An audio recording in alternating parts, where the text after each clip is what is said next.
I want to be quite frank with you here. If the British withdraw, I'm prepared to go on with the Australians and the New Zealanders, but I'm not prepared to go on with the Americans. Why not, Mr. Prime Minister? Why do you think America... Well, can I put it this way? I think there are highly intelligent, well-meaning often people, and some of their leaders, like Kennedy, the late president, had signs of growing greatness, depth.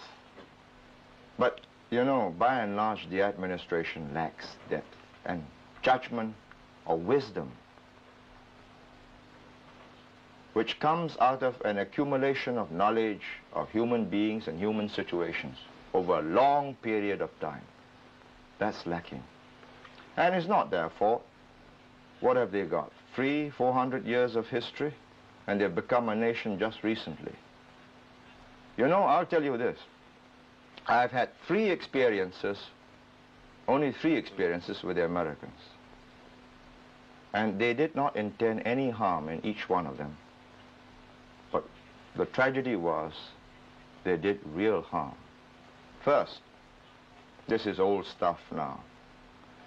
We caught an American CIA agent trying to subvert our intelligence special branch officer. Bribe him so that the special branch officer will feed the CIA, because the CIA wants to know what's happening. I mean, subverting a Singapore officer. The man might have succeeded, but I'm proud to say that the officer offered large sum of money and continuing sums of money. This was in 1960. Refused and reported the matter to his chief, who reported it to me. Man was caught, locked up, and it was on razor's edge whether we charged him in open court or not.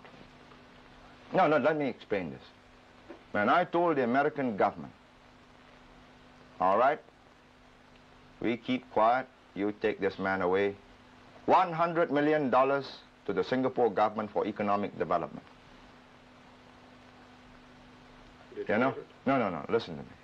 I didn't tell, you know, I never spoke to the Americans direct because, you know,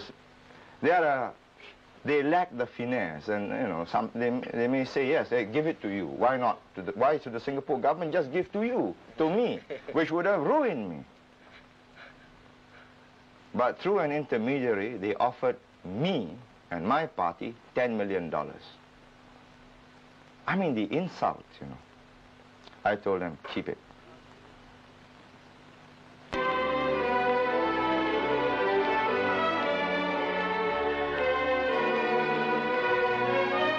No, this is important. Do not forget this.